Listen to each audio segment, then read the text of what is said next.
negotiation is, it's a conversation with a purpose. I got to 40, rather than buying a sports car or marrying a model, I actually got divorced and I left the career I'd had for 16 years. Scott Walker. Scott Walker is one of the world's most experienced kidnap-for-ransom negotiators. Resolved more than 300 cases and other similar perils such as piracy and cyber extortion attacks. We need to embrace conflict.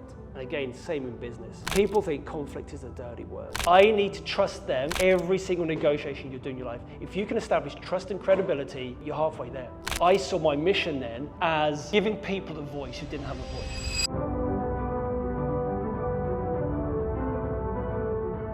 Hello everybody, thank you for coming to the All Sessions House. I absolutely love this place. Thank you for all session members for joining us today as well, and also Opus members as well. So great to have you guys here, and I hope you enjoyed the event. I'm going to do a quick introduction to Scott. Scott Walker has probably one of the most difficult jobs in the world. When pirates have hijacked a ship, when a criminal gang has kidnapped someone, when an entire company's future is being held to ransom from a cyber attack, Scott is the person who gets called in. He has successfully negotiated more than 300 such incidents using principles in his book, Order Out of Chaos, which you guys have, and Corporate Negotiations Masterclass. So Scott, what is your mission? My mission? Wow, that's a big question, isn't it? Well, you mean on a kidnapping case generally, or? Just in life, everything. Blimey, that's an easy one to start with, isn't it? I think my mission now is, having spent best part of 20 plus years doing this, is to take all of the lessons and the things I learned and be able to apply it, or allow people to apply it to their personal, their professional lives. Because over many years, and pretty much in every industry and sector in the world, I had a ringside seat in what makes people tick, what makes them think, feel and act the way they do, particularly in times of stress and overwhelm and uncertainty and conflict and change, a bit like the world we're living in right now, you could argue. And it didn't matter where I was in the world, I noticed certain themes and patterns showing up with the leadership teams and people on the roof, about to fall through. In fact, that is a crisis negotiation that we've dealt with many times, of step away from the ledge. No, but that experience, it taught me, okay, and I had a ringside seat in C-suite offices, in country directors' offices where a lot of these negotiations were run from. I just had a great seat, a window into what make the really good leaders do what they do, but also what didn't work. And the leaders who really messed up and just made it worse for the hostages, for their colleagues, and it made my job a lot harder. And so those tools and techniques that I saw and practiced, I just saw the relevance to everyday life. Because, ask you a quick question actually, who here actually negotiates as part of their day-to-day job? Probably 3/4 of you. Some of you are not raising your hand because you think, I don't negotiate, but you do. Because really, people overcomplicate it. What all negotiation is, it's a conversation with a purpose. That's all it is. Because what you're looking to do, whether or not you're negotiating with hostage takers or pirates, teenage kids, potential client, disgruntled neighbor, you're looking to influence and persuade and bring about cooperation and collaboration. That's it. That's all there is to it. Anything else is noise, it's a distraction, it gets in the way of you really getting the deal that you want. Does that answer the question about what my mission is? I think so. What were you like as a kid? Were you always into human behavior? Were you always trying to figure out, how do I sell these sweets to these guys? And how do I figure out what makes them tick? What makes them like the right sweets that I've got? What were you like as a kid? Yeah, I was always that nosy, annoying kid that would always ask why. And no matter what answer I was given, it was like, yeah, but why? Why? Why does that work? How does that work? And I was just fascinated by why things were the way they were, and why people did things a certain way, much to probably the annoyance of parents and grandparents. But I was always fascinated, and that then eventually led into my career. But I was always really nosy, really nosy about how things worked. How's school life? Yeah, school was good, not necessarily the most academic, but I was good with people. You talk about trying to sell stuff in the playground. You remember the Panini football stickers? I used to have it started like a big pack, then I had a shoebox full, and I thought I was some kind of Del Boy in the playground trying to sell all these Panini cards. And then, the conversation you have with the school careers advisor about what you want to do. You know, do you want to be a train driver or a lawyer or whatever? At no point did he ever say, Scott, when you grow up and you leave school, do you want to be a kidnap negotiator? But that's how it kind of went from there. You went into the police force. You were a detective for 16 years. How did you get into that? Again, it's you deal with people at all levels of society, you know, different stages of their life, and we were speaking about it earlier about if you can be of service, you get a better quality of life. So if your business, whatever it is you do, as well as in your personal life, if you can somehow make it about other people, then you just get a better sense of fulfillment. And so in the police, every single day, I saw my mission then as giving people a voice who didn't have a voice. People, the victims of crime. And I know the police get a bad rep now, and rightly so in some cases, but generally speaking, it was just the best time. Just really being able to help people and have some fun doing it, really. What was the most memorable time in being a detective? I guess, well, I mean, when you first put the blue lights on and the sirens and you carry a gun and all that stuff, you can't help but go, I'm getting paid for this, this is great. And you're driving really fast, but very quickly the novelty wears off. You know, particularly, you know, driving fast, carrying a gun, particularly if you're in plain clothes and you don't want to stand out doing that. So that was pretty good.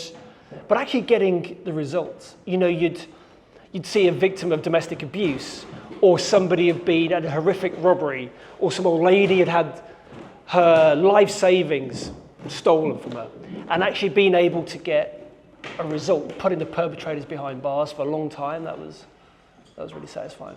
And I'm fortunate to travel the world with it as well. So. Did you ever hate it at any moment? I have to say, you know, I loved every single moment. And you may be thinking, all right, Scott, well, why did you leave? But I did 16 years, I got to 40, some might call it a midlife crisis, I don't know. But and so rather than buying a sports car or marrying a model, I actually got divorced and I left the career I'd had for 16 years.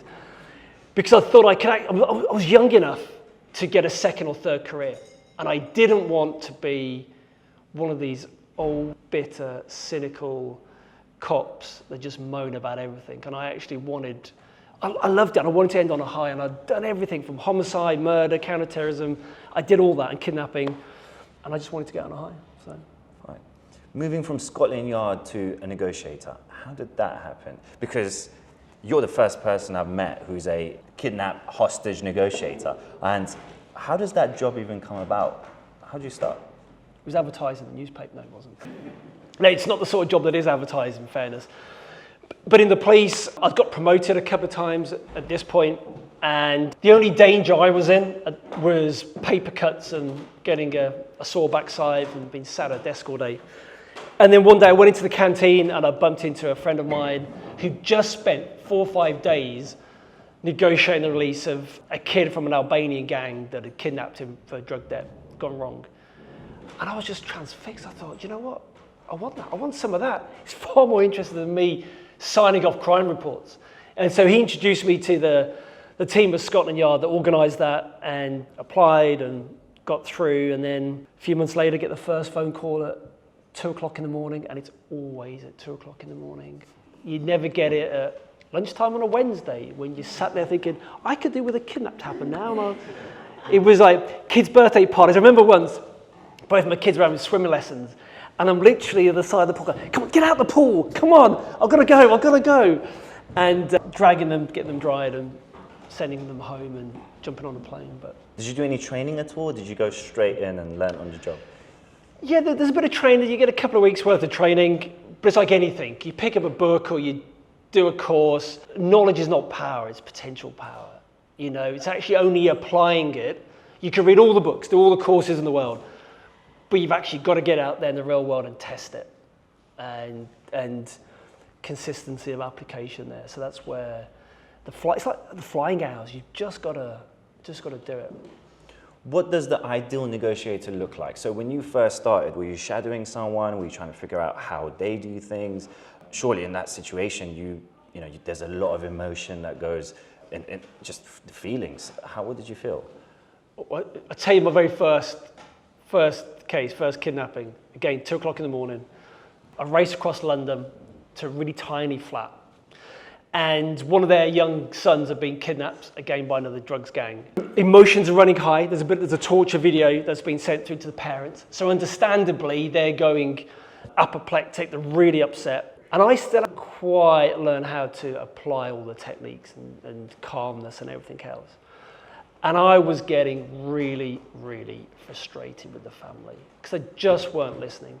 You know, these conversations you have, it's really crystal clear to you about what you mean and what you want to happen, but it's as if you're speaking a foreign language. And this family just weren't following my instructions about what to say to get their son back. And a couple of days into this, I just turned around and I just lost it with the family. I just went, what is it about what I'm saying you don't understand?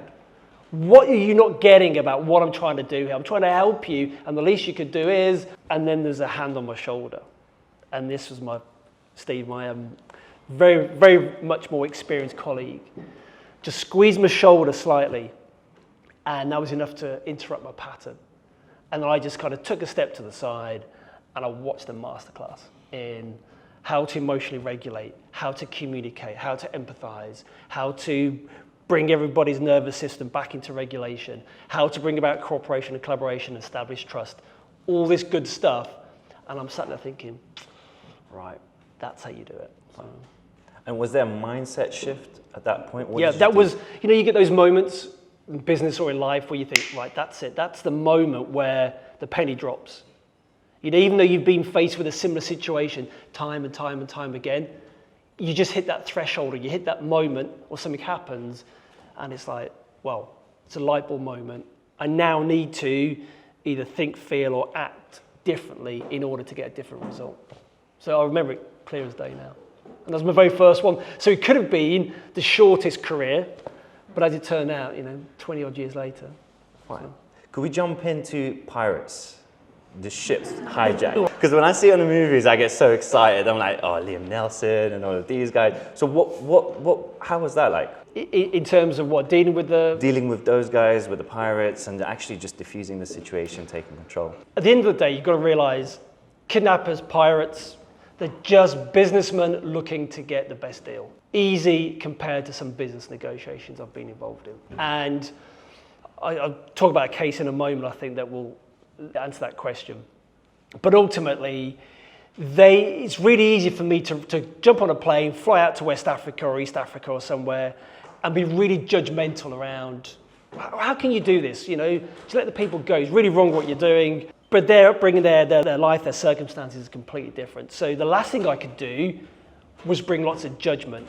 But again, you could apply this to your own personal life and business. And so it was like in any conversation, it was opening up some dialogue, establishing trust, not rushing to problem solve, and actually, believe it or not, making them feel seen, heard, and understood. And you're thinking, why on earth are you going to do you want pirates to feel understood? Well, because if I don't, what are they going to do? If they don't think that I've got them where they're coming from, what are they likely to do? They're going to harm the hostages. And my sole objective was a safe and timely release of those hostages. And so, and I knew in advance, I'd done enough of these cases that when I turned up to the C-suite and spoke to the senior leaders in the business, okay, this is what's going to happen with these pirates. We're going to wait probably a couple of weeks before they make contact. They're going to make loads of threats. There's going to be a mock execution probably. They're going to do this, they're going to do that. They're going to go silent. They'll do a proof of life. And then we're going to really get into the negotiation, back and forth, back and forth, back and forth, until we agree on a deal. And we need to embrace conflict. And again, same in business. People think conflict is a dirty word, but conflict isn't being rude or being belligerent. It's you're saying what you mean. You're clear, you're direct. You've got clarity of message. You know what the point you want to get across is. And it's like, no, you're not going to get your $5 million. What we are going to do is we're going to work really hard to see how much we can get.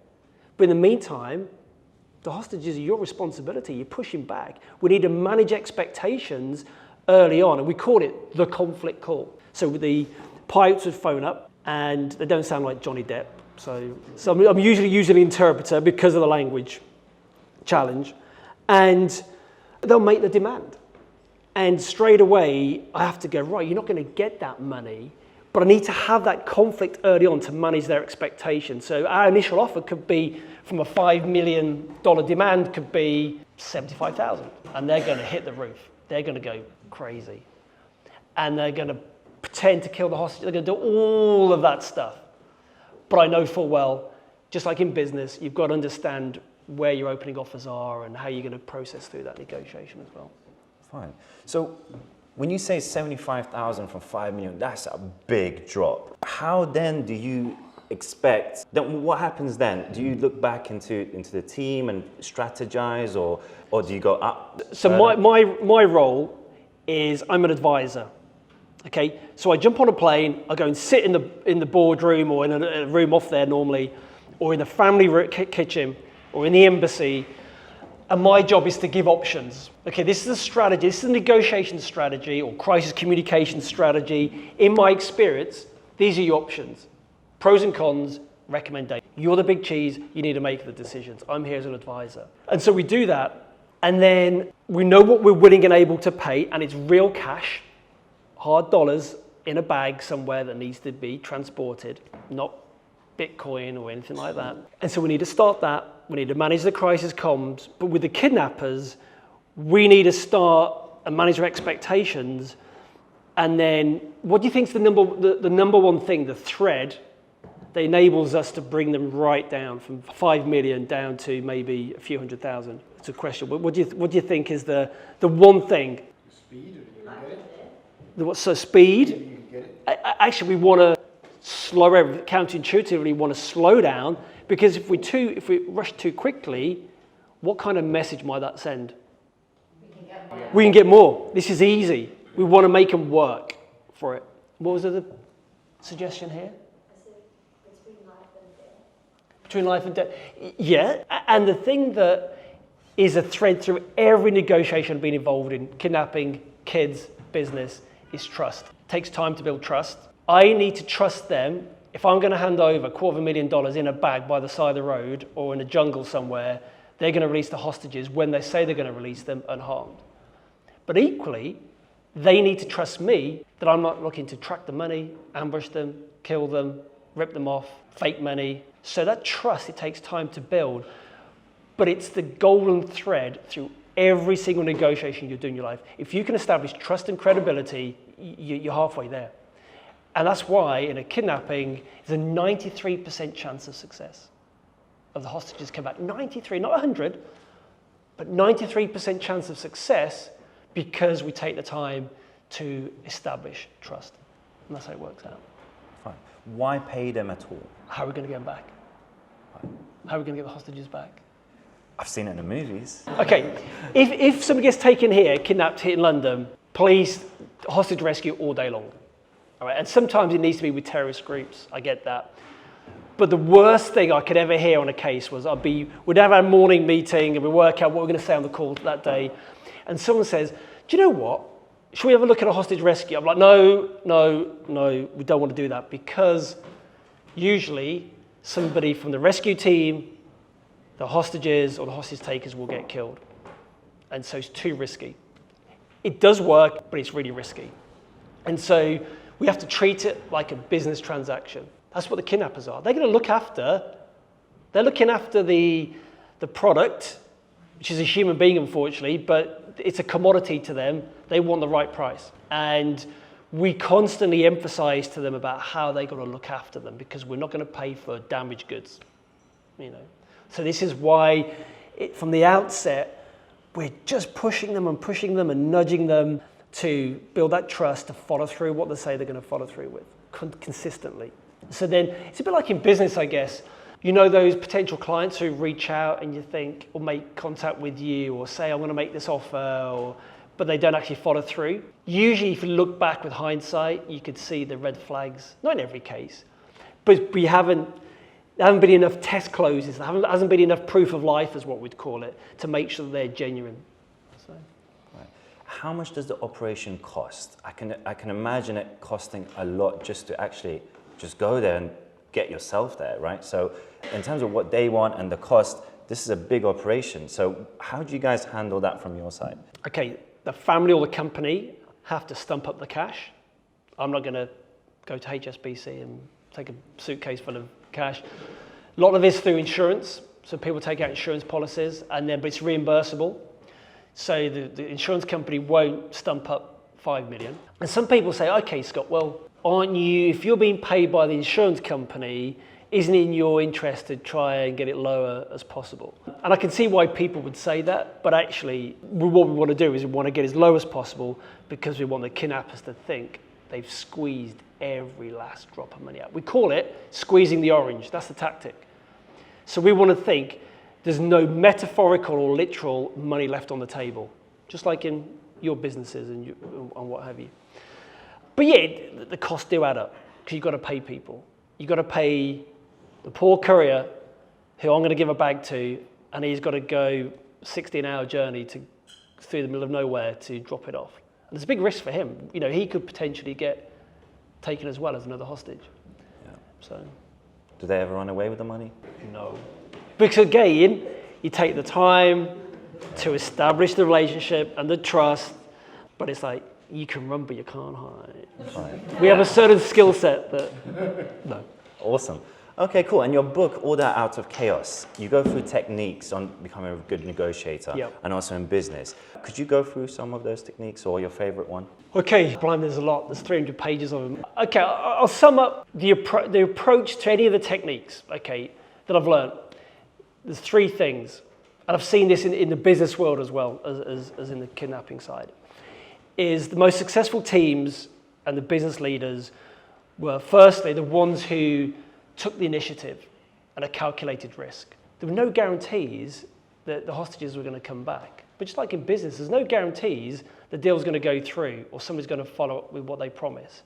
But you've got to take the initiative, you've got to be creative, which is what we were doing every single day to think around, because we didn't want the police or the military finding out what we were doing in some of these countries, because it was illegal to negotiate. So we had to kind of deal with that, let alone with the kidnappers, let alone with the family. And so it's taking initiative and a calculated risk. But that's because we built up a psychological safety in the negotiation team that if you make a mistake, that's fine, as long as it was a well-made mistake, with good intention. So that's the first thing. The second thing is always be seeking cooperation and collaboration. You could play hardball, you could get the deal over the line once or twice, but people won't want to do business with you. And you want a queue of people outside your door wanting to work for you or be your customer or client, not a queue of people waiting to leave. And so it's being able to bring about that cooperation and collaboration regardless. And then the third piece I've spoken about, which is trust, which is a two-sided coin. You have to be trusting in order to be trusted. And once those 3 things lead into something as simple as listening, but listening really well. I call it level 5 listening in the book. You're not listening, waiting for your turn to talk. We've all had those conversations where you can see them, the person is just waiting to say what they want to say because they're like, yeah, just shut up, I want to get my bit out. But it's listening deeply for their point of view, their belief system, their values, their rules, their identity, for what's not being said. Is an incongruency between the words and their actions or the tone of voice. Because if you're waiting or if you're thinking about your Amazon delivery or what's for lunch or what you're going to say next, you're going to miss those subtle cues. So that's the first thing. So real deep listening. And then the most important thing then is being able to empathize. People misinterpret what empathy is. Empathy is a doing word. You do it. It's something that you do to demonstrate you understand whether the person is at. So in a business, I'm sat across somebody, we're in a bit of a stalemate on this deal, and what I'm going to say is, Hamza, is it okay if I just share with you where I think you're at with this deal? You're not going to say no, you're going to go, yeah, okay. Yeah.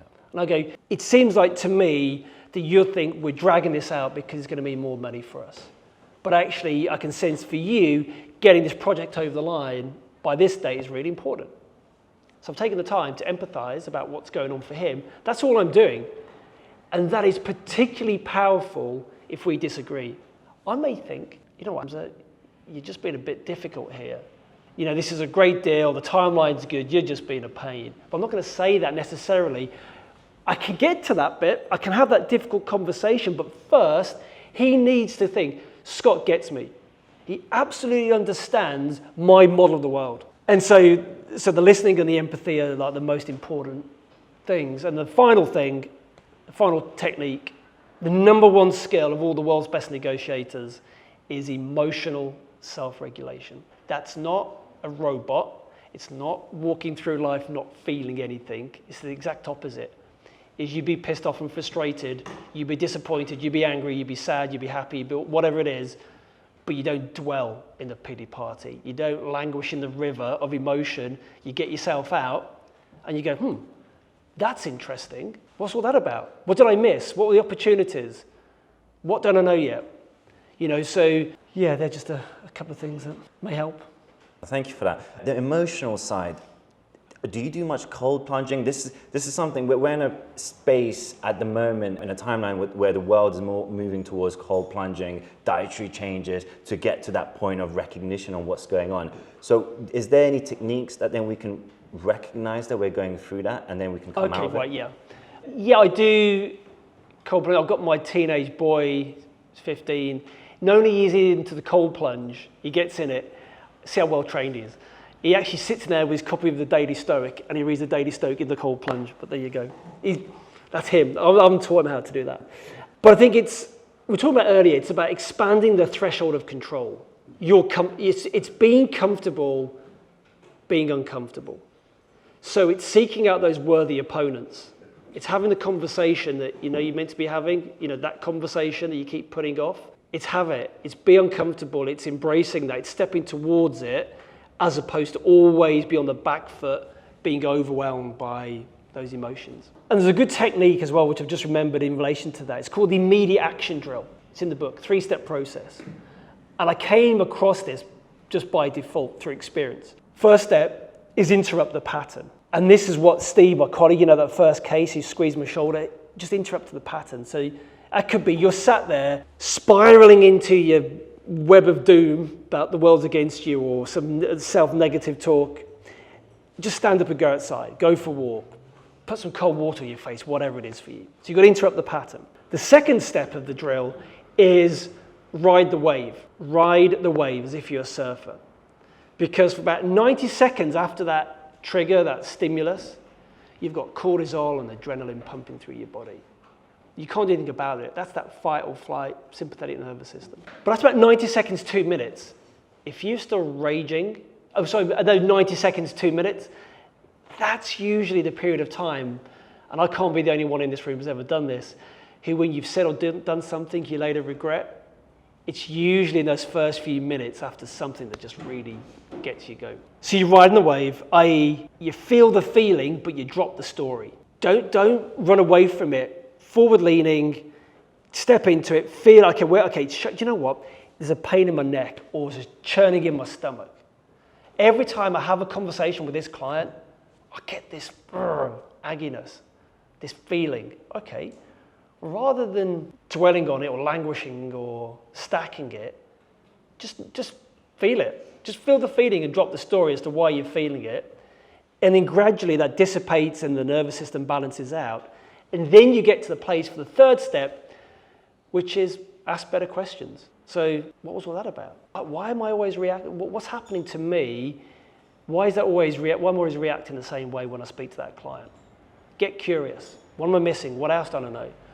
And that really helps with practicing regulating the emotions. Because what we do is we mask them. If we feel uncomfortable, what do? And I see this on the train and elsewhere. I see it with my kids. What do we normally do? We go and we pick up our phone, or we put the TV on, or we'll eat or drink or do whatever. Because we want to mask that emotion, that feeling. Fine. So what you see when you're in that position where you're trying to negotiate with the kidnapper, right? How then, because ultimately you want them to think that they're in control. I'm guessing, Yep. right? And then, but in fact, you're in control. Yep. How do you bring that? And I also want to kind of relate it into business, because a lot of the times, not so much that we want them to think that we're in control, we want to add the right value and make the right things happen. But ultimately, not everybody's quite skeptical as to, am I getting into the right deal? Am I doing the right things? So how do you then develop that and then get a good outcome out of it? Okay, first of all, it's not about you. The way you bring about that element of control about what happens is, counterintuitively, you've got to make it about the other person. And what I mean by that is, if you want to influence them, you've got to know what already influences them.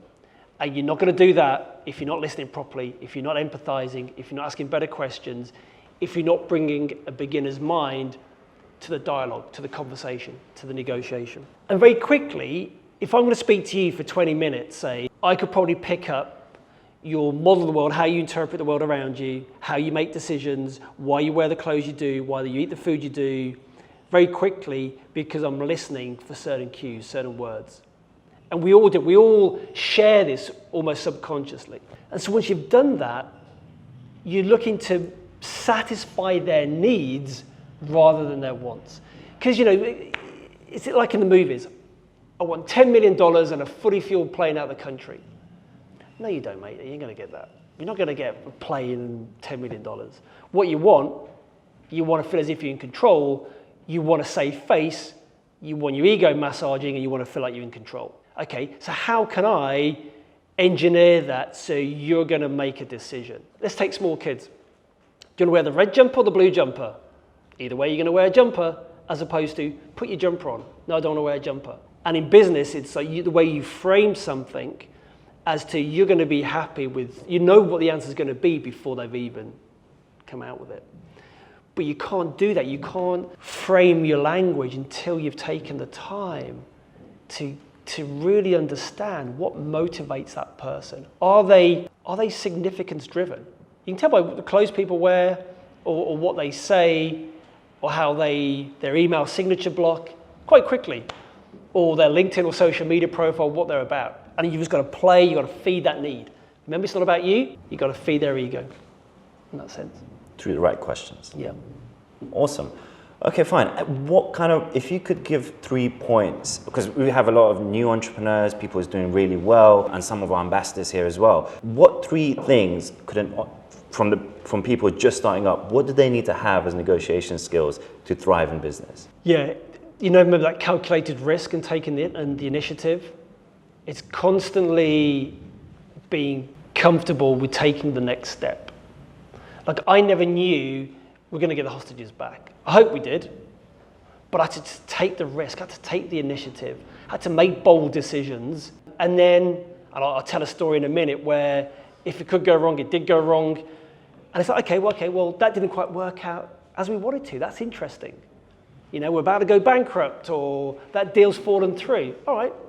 Rather than blaming, naming, and shaming, take a step back, emotionally regulate, ask better questions, such as, right, what are we going to do now? What's next? And it's constantly looking to develop that resilience and the agility. But you've got to, metaphorically, I've mentioned this a few times, you've got to be on the balls of your feet, leaning forward into the business, into the deals, into life generally, I guess, as opposed to being flat-footed or metaphorically on your heels. Because you're just going to get drowned by the tsunami of all the stuff that goes on with setting up a new business.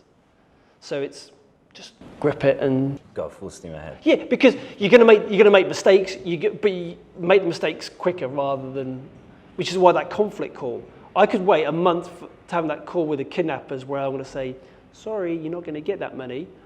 But like in business, you want to make the mistakes quicker, get them out of the way, learn from them, so you're not going to make them later on down the line when obviously you're bigger and they're going to have bigger. Fine. You were going to share a story. Yeah, how long are we doing on time? Okay. We're good on time. Okay, there's a story that kind of gets around all the NDAs I've signed without breaching any confidentiality here, but it kind of emphasizes the point that I've raised here.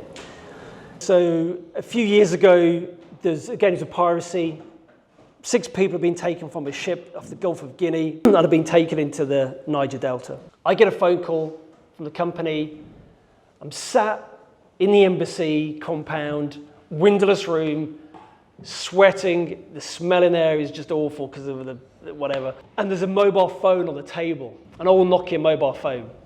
And that's the clean phone. That's the phone we want the kidnappers to use. But we should have heard from them by now, and we haven't. And I'm a bit like a swan, gliding gracefully.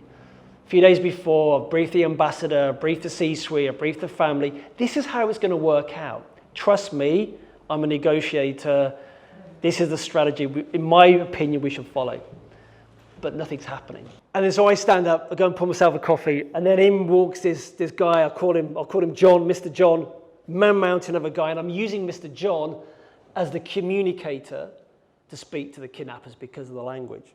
And also, if I'm on the phone to the kidnappers, they're going to go, who's this white-sounding, middle-aged, middle-class dude from Birmingham? What's he doing here? And so he's like, Mr. Scott, why do the kidnappers not call? And I'm like, we need to be patient. They'll call when they're ready. And we go and sit back down. And it's as if the universe is listening because the phone rings. Everybody jumps, including myself, even though I've done this hundreds of times now. And, oh, here's the phone. So we know what we're going to say. I nod. Johnny presses the button. Hello. Yes, we have your people. We want $5 million or they'll die. And the line goes dead. I'm thinking, right, game on. Great, now we can get into this. Now we can do something. Because I've been waiting around. And then over the course of the next few weeks, we enter into this negotiation, bringing them down, making them work hard, and we get them down to $500,000. So 500,000 from 5 million. Okay. And it's taken its toll on Mr. John though. He's a conjurer. He's the main link. If he goes, we haven't got a deal. He's a broken man. He hasn't shaved in days. He hasn't showered in even longer. And I know this because I'm sat next to him for 16 hours a day. And I'm like, he's broken. This man is broken. I'm thinking, right, the family are kind of, they just want to pay. The company are losing it. And I thought, right, okay, let's stay calm. Let's get on with the deal. Phone rings again. Hello, do you have our money? No, my friend, you must realize we're a small company. We need more time.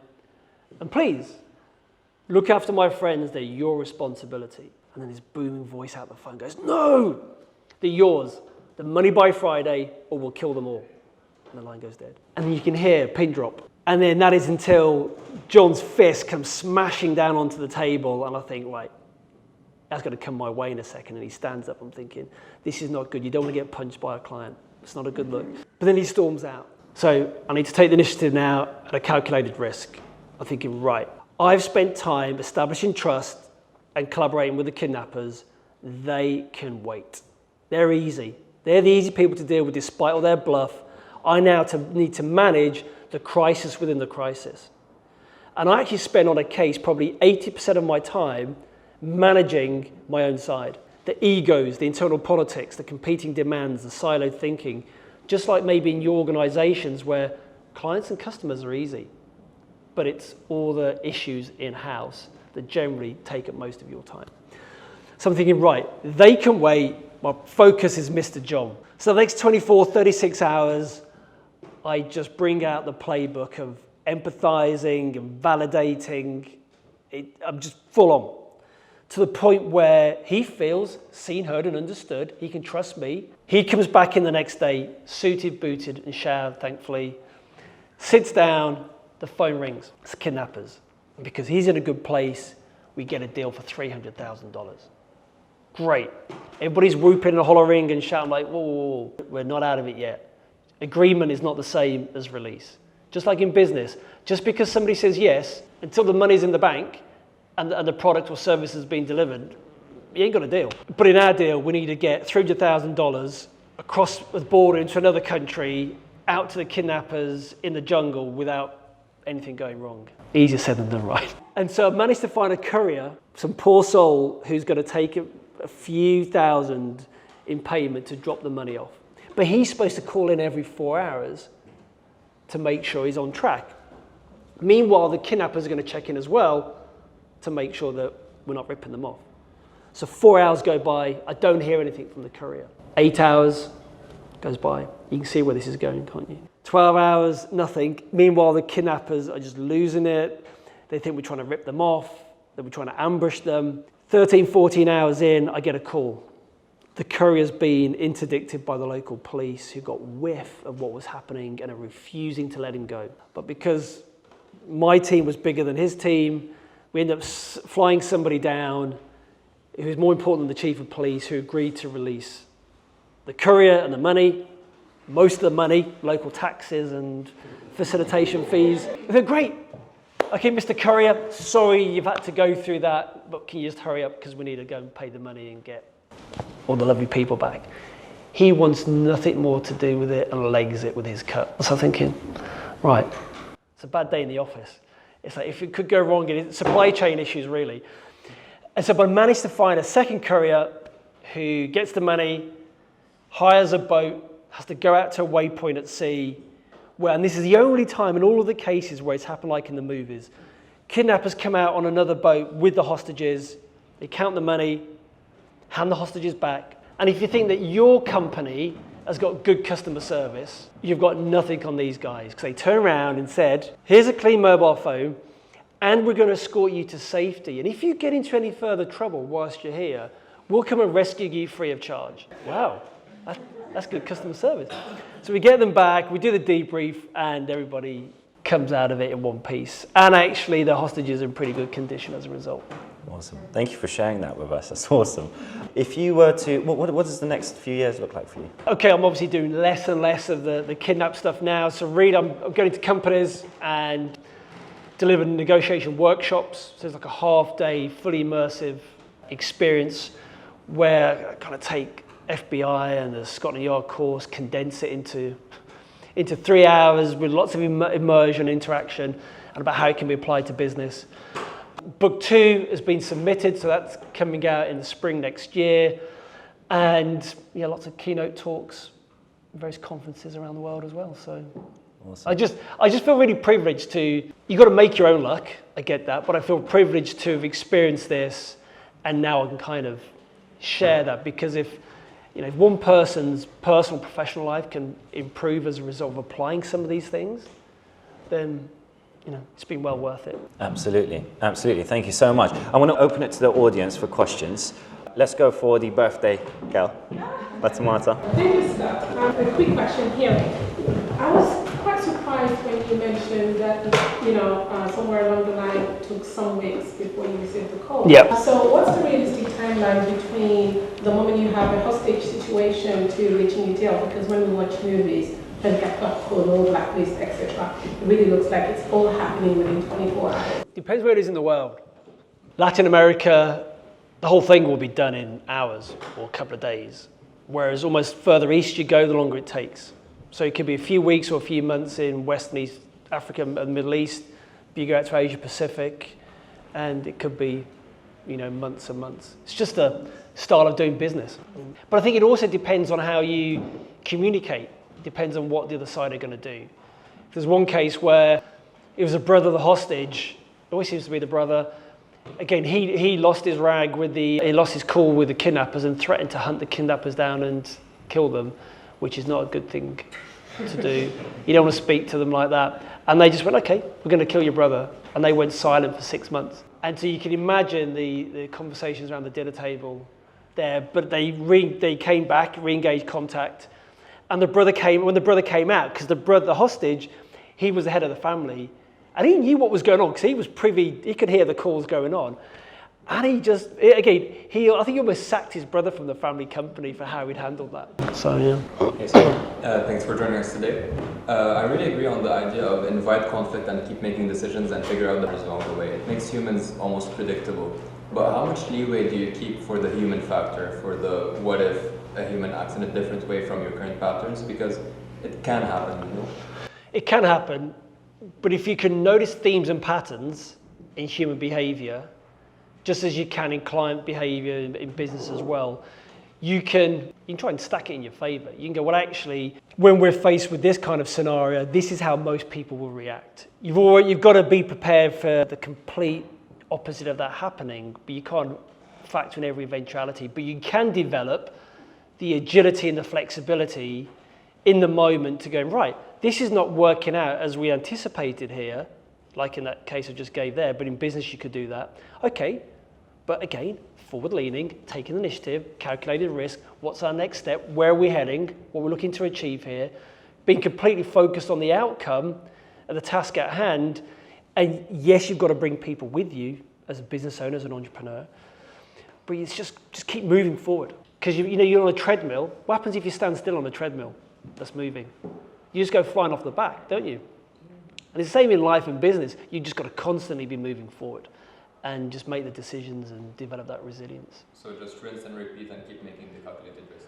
Yeah, because the more you do, you've got the threshold of control. And the more you can take on the risk, the more problems you can overcome, the more decisions you make, it just expands. So what would have been outside your threshold of comfortableness is suddenly well within your capability. You think, God, 6 months ago, I was worried. I lost sleep over that, making that judgment call, that decision. But now I make 3 of them before my coffee in the morning.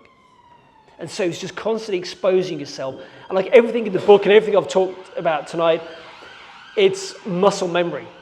It's if you want to go to the gym and be strong, you don't just go once thinking, hey, I've got a great body and I'm feeling really super healthy. You've got to go time and time and time again. And it's getting those flying hours and the muscle memory and the neuroplasticity of, okay, I'm comfortable being in uncomfortable situations now. But it's only because of, years of doing that. To answer the question, yeah. I just want to know, how do you stay rational when you say you've just got to ride the wave? How do you make rational decisions while you're riding that wave? Okay, it's a really good question. I don't make any decisions when I'm riding the wave. That 90 seconds, 2 minutes, it may take you 10 minutes to start with, but eventually, if you're not moving on, if that wave isn't subsiding, all you're doing is pressing repeat on the story inside your head, that disempowering narrative, the story. But you deliberately do not make decisions in that moment because they're not going to be the best ones. It's only when you've balanced out your nervous system and you're regulated. It could be in a few minutes or it could be the next day, and you go, right, I'm actually going to choose decision X as opposed to Y now. Now you mentioned repeating, practicing, just dealing with situations, keep exposing yourself to until you get it right. Now, how did you deal with there's a lot of pressure, a lot of moving parts, a lot of variables involved in your career in general, in business as well. How do you manage to deal with that pressure in your initial stages? I understand that over the years you learn how to do it, and by exposing yourself initially, how do you deal with the pressure? Very early on, after my faux pas, my very first case, my colleague Steve gave me some really good advice, and he just said, observe, but don't absorb. So observe what's going on, get involved, all of that stuff, but don't allow it to absorb it. Don't absorb the emotion, the negativity, the trauma. And actually, that's probably the most compassionate thing you can do, because you can take a slight step back and going, okay, how can I serve this person right now? But if I'm in the river with them, if I'm drowning with them, I'm no good to anybody, least of all myself. And so it's showing yourself that compassion and empathizing with yourself. And I'm observing what's going on, I'm feeling it, I'm experiencing it, but I'm not allowing it to absorb. And that just allowed me to sit with families in the most horrific, I may lie of it tonight, but there's some horrific moments, really, really horrific, where you think, that's tough. But I couldn't do my job if I allowed myself to absorb all of that. But still, you want to retain your humanity and your compassion with it. And just realizing that my job was to serve the family, the company, the hostages.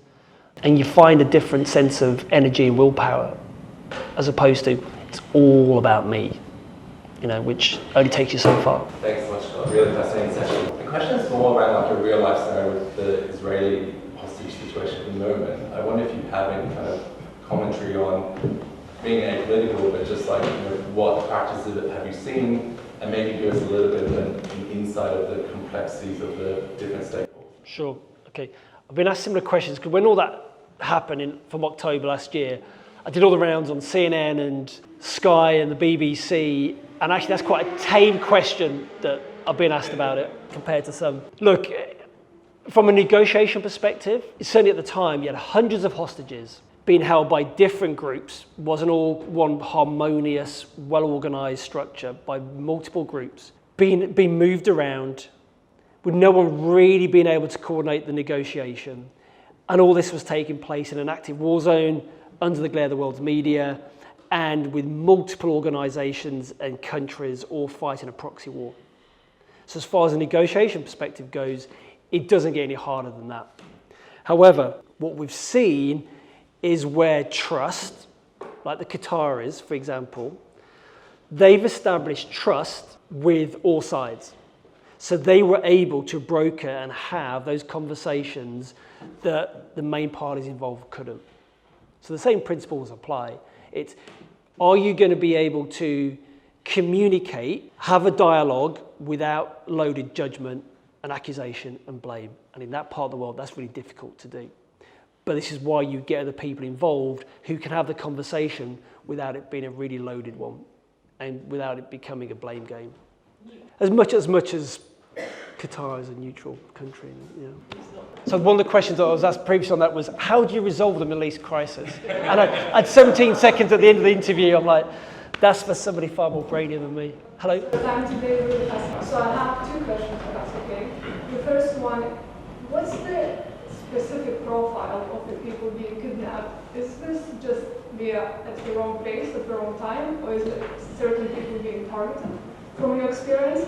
And secondly, what's been touched on, you talked a lot about emotional control. I just wondered if you employ specific techniques you can share with us that helps you to stay calm in this stressful situation. Okay, first question was around, the first question, sorry, just the... Oh yeah, profile. Okay, we don't know the exact number of hostages that are taken each year. We just don't know, because in most countries, the government's not going to say, hey, we're the kidnap hotspot of the world. Come and do business and we want your tourism. So, but we reckon reported is about 10, 15,000. But there's probably about 40, 50,000 in reality. There's about 10,000 or so reported. And most of those will be local nationals. People from that country, kidnapped by people from that country. However, you do get, let's say 20%, your business travelers, your expats, because they bring more money. Rightly or wrongly, there is a price, there's a scale on human life. The reality of it is in a negotiation. Very rarely is it the wrong place at the wrong time, particularly if you're a Westerner, an expat, whatever, you're going to another country, you have to be really unlucky to be walking down a street and getting bundled into a car. You're more likely to be a victim of robbery than a kidnapping. Pretty much every kidnapping I was involved in, the person was targeted. So you could be a business traveler, but you're there for a while, and you get into routines and you don't shake it up a bit. And the taxi driver, you thought it's your friend, actually he's paid a retainer by the kidnapping gang to look out for suitable hostages. Yeah, so that's that. And the second question, Techniques for emotional. Techniques, yeah. Again, I go back to choosing the meaning I give something. Choosing the meaning I give something. I mean, like the phone's dropped, that's an accident, as opposed to somebody just trying to make a scene or whatever. So I choose actually, well, do you know what? This has happened. I'm not going to be naively optimistic. You know, the world isn't full of unicorns and rainbows, but I'm going to have some wise optimism here. Okay, so this has happened. I'm going to feel the feeling. I'm going to, do you know what? Yes, really angry about something. But then I'm going to take ownership. And that's something that in my experience, a lot of people are unwilling to do these days, is take personal responsibility for how they think, how they feel, and what they do. They want to blame somebody else. Well, you said this to me, therefore I am now experiencing these emotions and it's your fault. No, it's not. It may not be nice what you've said. It may be unpleasant. It may be wrong or illegal or whatever. But actually, you get to choose how you're going to respond to that and the meaning you give it, because we are meaning-making machines. And we make meaning through language and our sense of identity. And whenever that's challenged, we can go to potentially a dark place with that. So it's taking ownership of, okay, I'm going to choose how I'm going to respond to something as opposed to some kind of knee-jerk reaction. Does that answer your questions? Yeah. Okay. Jim. Hi. If you're switching your skill set from hostage negotiation to commercial and business, how many people are there with your skills, and what level does a business need to be at to afford your abilities? Very high price point. Quality comes at a price, my friend. It depends on the need. It depends on, okay, most of my clients right now, it'd be teams, like sales teams, business development, recruitment's a big one. How do we identify, recruit, and retain the best talent? when we're competing against other companies for these people. And so it's people who want to invest in their culture. As in, ultimately, this comes down to having better conversations in the workplace. You're going to build a better culture, you're going to generate people, the safety for people to take the initiative and a calculated risk, because they know that actually, is my boss going to throw me under the bus, or they're going to have my back? And you bring about that culture, and not every company can do that. So, but I think companies that are willing to do that, I'm always willing to have a conversation, because yeah, obviously there's a price point for everything, but I think it's what is that company, what's that organization about? And if they do something that's in alignment with where I'm at, then have a conversation all day long. And is business easier than politics? In politics. Is business easier than politics to deploy your skills? Business actually is quite hard, because again, you've got egos, competing priorities, silo thinking, demands. You've got to navigate a shark-infested swamp of every human behavior you can think of. But I guess politics and business is very similar in that sense. However, in my experience, there's some really great people in all those pools as well, business and politics and what have you. That was a politician's answer, wasn't it? No pressure, we've got time for one more question, so it's going to be a really good one. Can you add one? I'll be hanging around for a bit anyway, so people want to ask questions afterwards. So hopefully it's going to live up to it. If we do unfortunately get into being a hostage, yep. What's your number one tip of being a hostage? That is a great question. Have my number on speed dial. No, he's actually like, don't self-negotiate, just let the professionals. But it will be, going back to, in my experience, when I debriefed all these hostages, the ones who almost thrived as a result, they came out, something called post-traumatic growth. They came out a better, stronger, more able human being after it than they did before they went into it. Is because they chose the meaning they gave things. They were like, okay, I cannot control the fact I'm chained to this stake in the ground. I can't do anything about that. But what I can do is I can keep myself mentally happy. Well, happy, but busy. I'm not naively optimistic that we're going to be home by Christmas.